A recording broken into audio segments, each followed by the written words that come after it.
সেখানে আপনি রাজনৈতিক বক্তব্য কেন দেবেন? শেখ হাসিনা সবচেয়ে বড় বেনিফিশিয়ারি ছিল বিএনপির এগেন্সটে তখন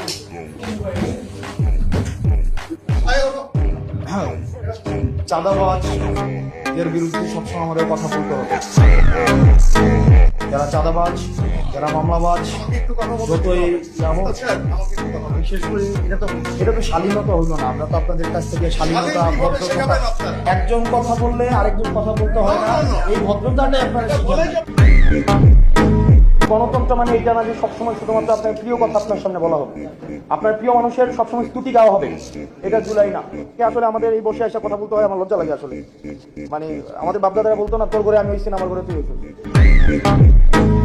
আমাকে আপনি প্রশ্ন করবেন, আপনি যতক্ষণ পর্যন্ত প্রশ্ন অব্যাহত থাকবে ততক্ষণ পর্যন্ত আপনি রাইট রেখে থাকবেন।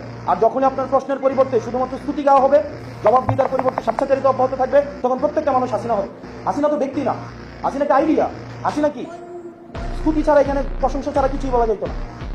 প্রেস কনফারেন্সগুলো কি হইতো, প্রত্যেকটা প্রশ্ন করা হয়তো খুশি করার জন্য, এবং একটা প্রশ্নের বিনিময়ে একটা দেশের অ্যাম্বাসি ভিজিট। আপনি রাজনীতির ঊর্ধ্বে কি?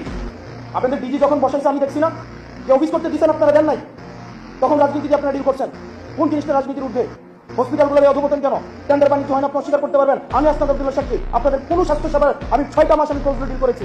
আপনাদের পোস্টিং প্রমোশন এগুলো রাজনৈতিকভাবে ডিল করা হয় না, আপনি বলতে পারবেন। এখন যারা ঢাকায় এসে প্রত্যেকটা দল কোনো না কোনো ভাবে হচ্ছে, যারা ভালো পোস্টিংগুলো পাচ্ছে কোনো না কোনো ভাবে হচ্ছে আপনার সম্ভাব্য যারা সরকারপন্থী সরকারে হবে তাদের অ্যালায়েন্স, এটাকে আপনি অস্বীকার করতে পারবেন? কোনোভাবে অস্বীকার করার সুযোগ নাই। আপনি যাই হন না কেন, যেই হন না কেন, আপনি আপনারা ভুলে যান না আপনি 5ই আগস্ট পরবর্তী সময়ে কথা বলছেন।